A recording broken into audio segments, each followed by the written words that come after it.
Looks like we're going to be getting another round of storms today, but we did watch, my wife and I did watch this movie yesterday, Perfect Days, the Wim Wenders film. What a beautiful film this is. Probably one of my favorites now of 2023. I'm so happy I picked this one up. Just a few thoughts about the movie. It's really quiet. It's a really quiet film, really meditative, about a man who cleans toilets basically in Tokyo, and he loves cassette tapes and loves to read, and so it's a very simple, very portrait of a very simple life. There are some other storylines in the movie, but for the most part, it just covers that. So this, again, is a movie from 2023. It's one of the later spy numbers from Criterion, 1226, and we really enjoyed it.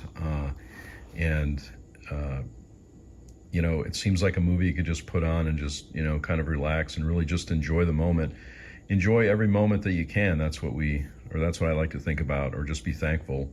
And it seems like this character definitely does that.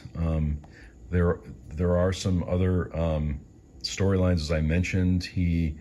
At one point, his niece shows up at his apartment, and so he has some interaction with her. He loves trees also. He takes care of these little trees, and he goes to the park and takes photographs of trees, and so that's something that I love to do too. I love this tree line outside, so I could definitely relate to many of the things happening in the movie, and I highly recommend this one. Just one of our favorites that we've seen this year.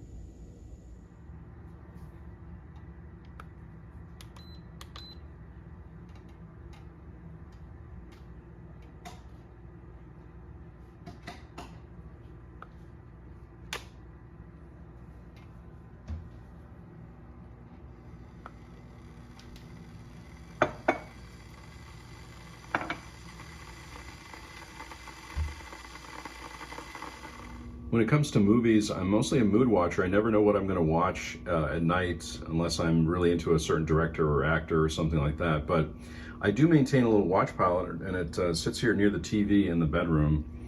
And this is my current watch pile right now, and I thought I would just show it. I don't know if I'm going to get to all these, but The Prisoner of Second Avenue has been on my list for a long time to watch. It's at the top of the watch pile, if there's even an order here.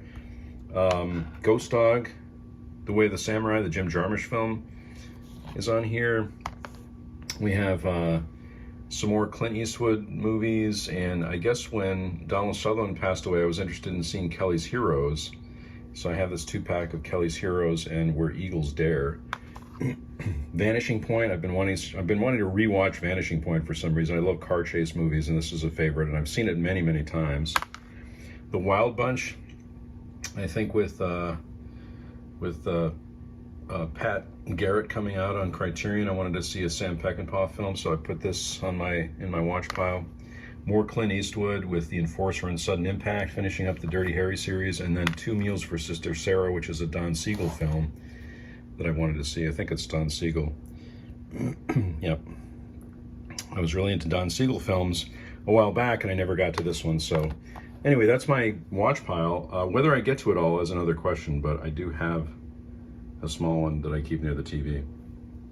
So it's Wednesday, and we usually have a little clip of us in the office, and Jesse's here, and we're always talking about film and news that we hear about movies and actors and directors and things like that. And we tried to watch. We were really excited because we liked the Planet of the Apes world in the series, and of course I love the older movies too. But we were trying to watch Kingdom.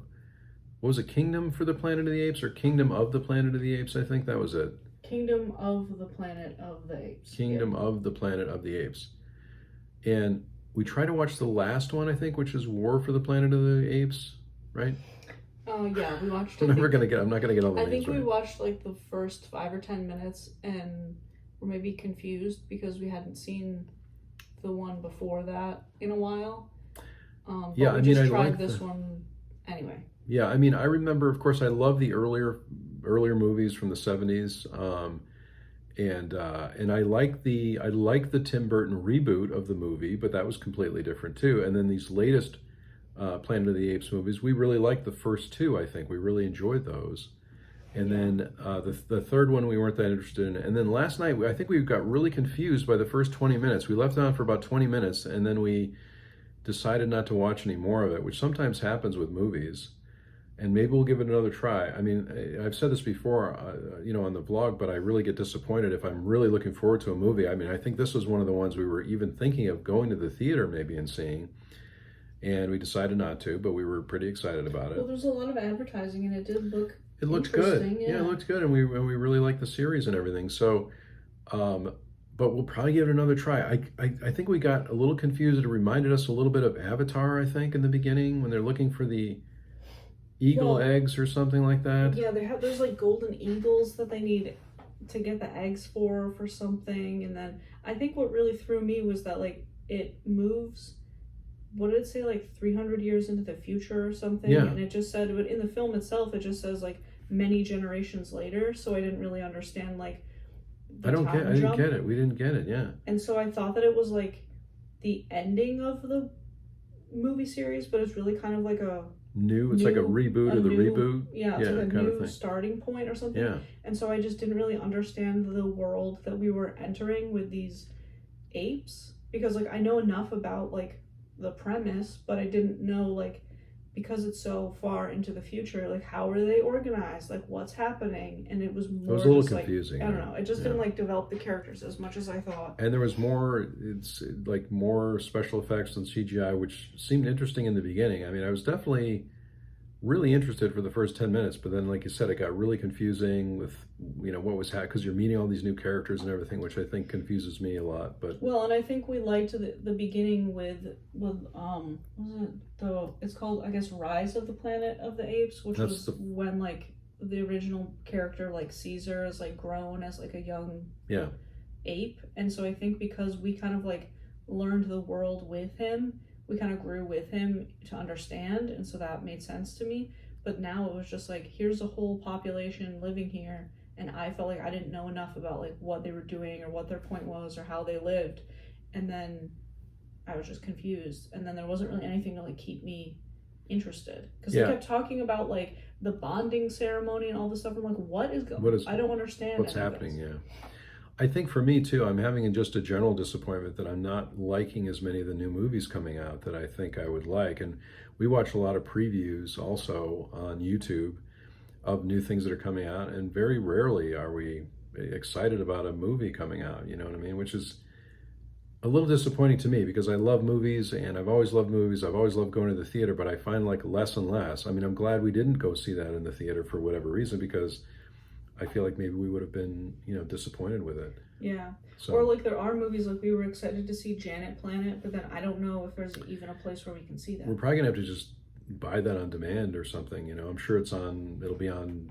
Fandango at home or something like that. But yeah, I'd love to be able to go to the theater. I just saw this video this week or something where there was a theatrical event where you could go watch like 73 minutes of cat videos that were strung together. That was like a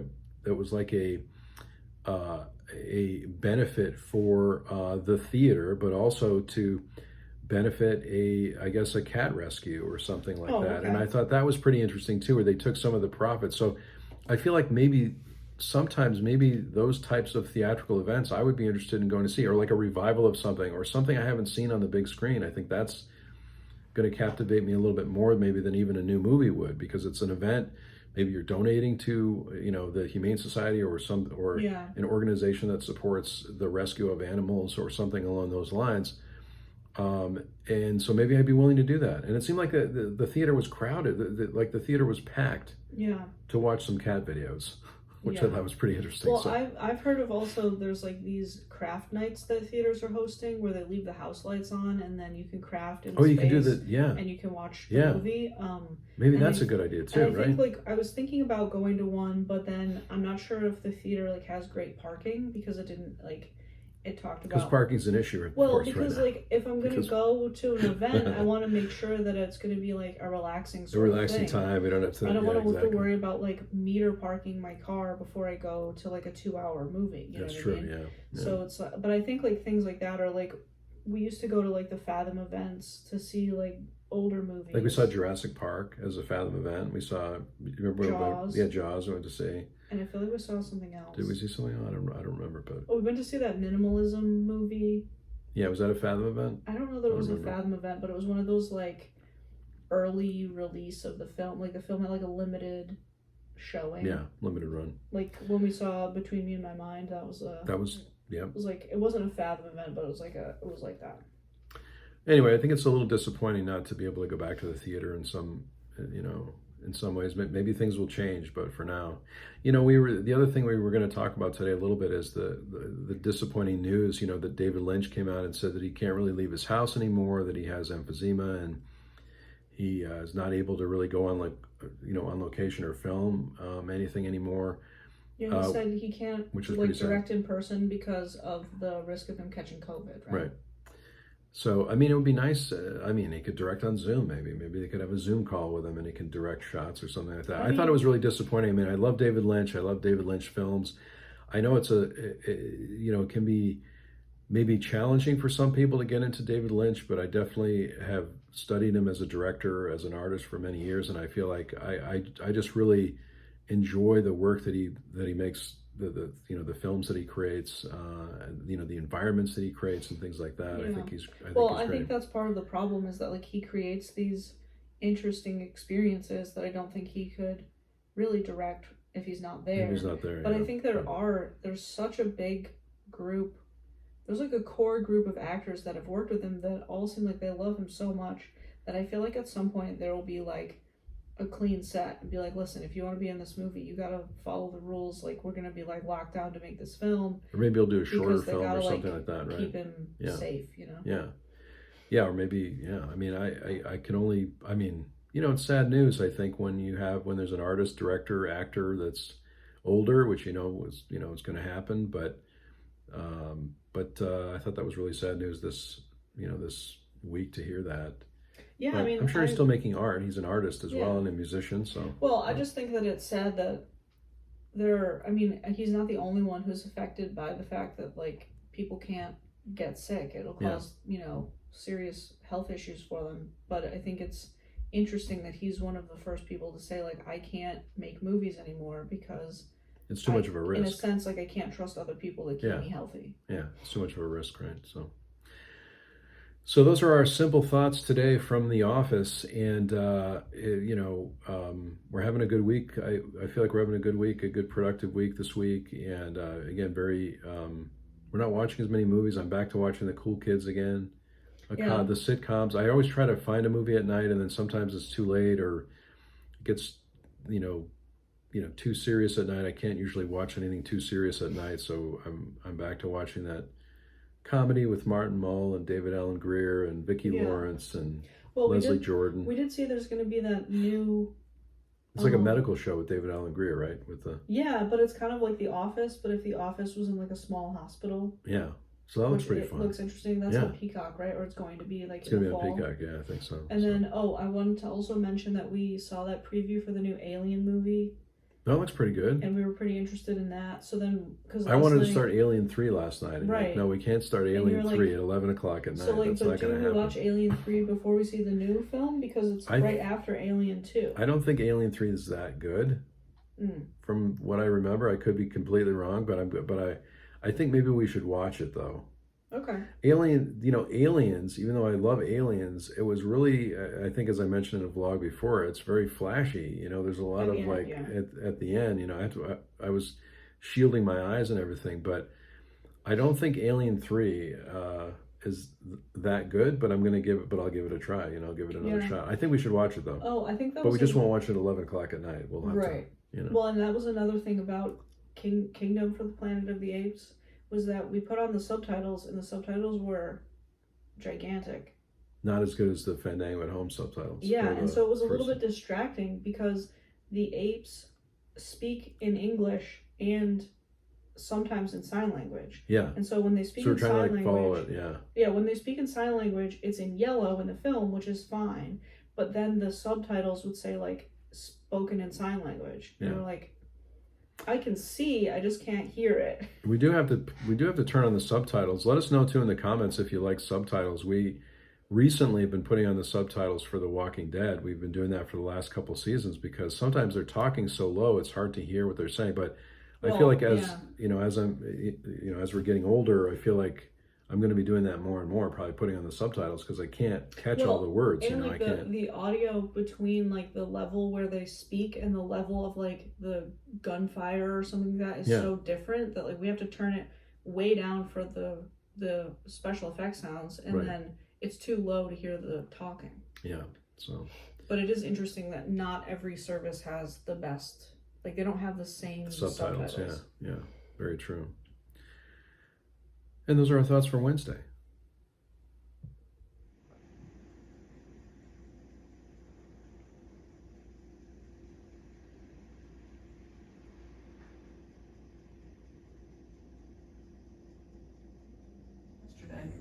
Yeah.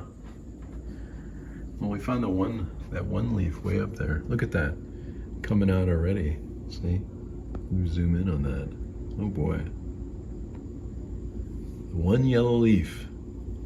The first sign of autumn. Someone in the comments asked if we had decorations, if we decorate for Halloween, and we thought since we saw a leaf changing today, we would look at our decorations and maybe put out a couple.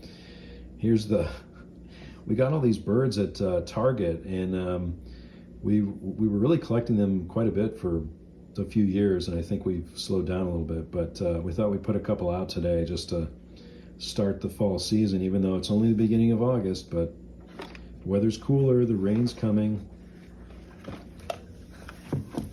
Oh, yeah, that looks pretty cool. Do you think that would be fall? That's kind of fall related.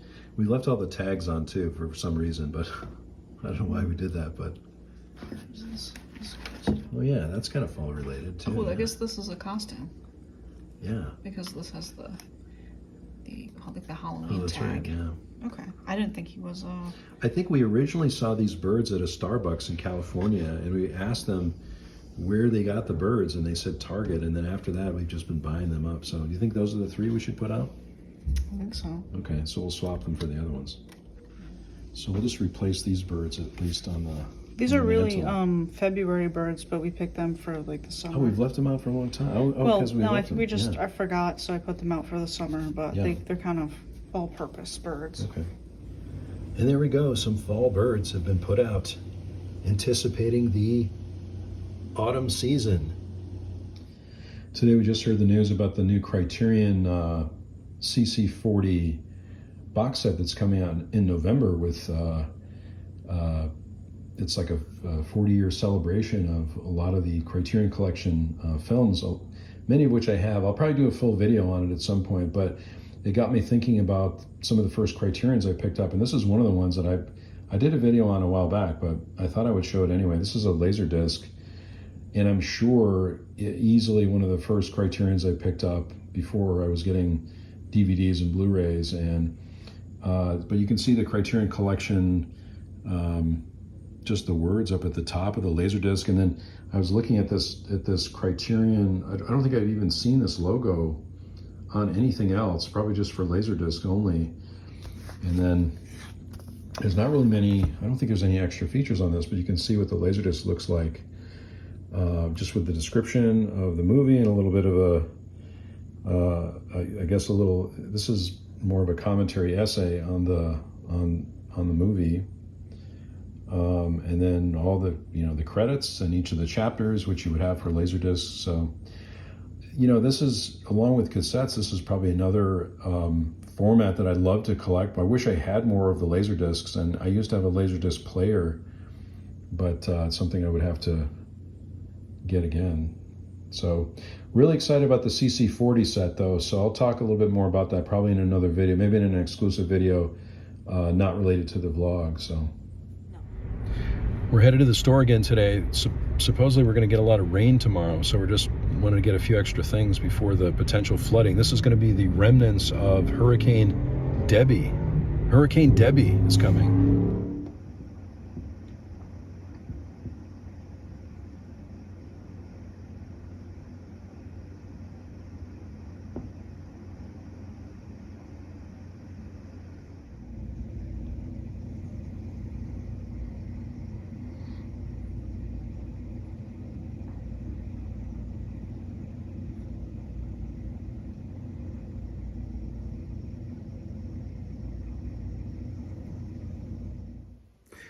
As we end the week, I was just in this little Criterion hallway that I've created, and I was thinking about the CC40, the Criterion movie set that was just announced, and watching some videos and seeing some criticism online about the set. And I love it when Criterion releases anything. So I pretty much, support the set. I know maybe it doesn't have as many older films in it that people would like to see, or all the films that people would like to see, or there's questions about the selections in the set. But the way I feel is that anything that gets someone into movies, I think, is a good thing. So maybe it's a good way to start your Criterion collection. I've been collecting Criterion for many years now, and I probably will not get the set because I have a lot of these movies that are mentioned in the set. And just as an example, one of the movies here I was just looking over is this movie, 8½. I know is mentioned in the set, but I already have the Fellini set and I already have this. So there's no reason for me as a collector to pick up the CC40 set. But if you're new to Criterion and you're looking to start your collection, that's a great way to do it. I think you'll obviously want to start, maybe purchase the set during a sale because it's very expensive. It works out, I think, to about $10 a film, which is a good price, for these films. But I like the original artwork. I mean, I like the individual releases because I like the artwork and I like the supplemental features and the booklets and things like that. So we'll see. But anyway, I know there's a lot of discussion online that it's just a money grab for Criterion, perhaps. But I still think it's a great idea. It's a great event when Criterion releases anything. So if you're a movie collector and you don't have a lot of Criterion films, it's a good way to start.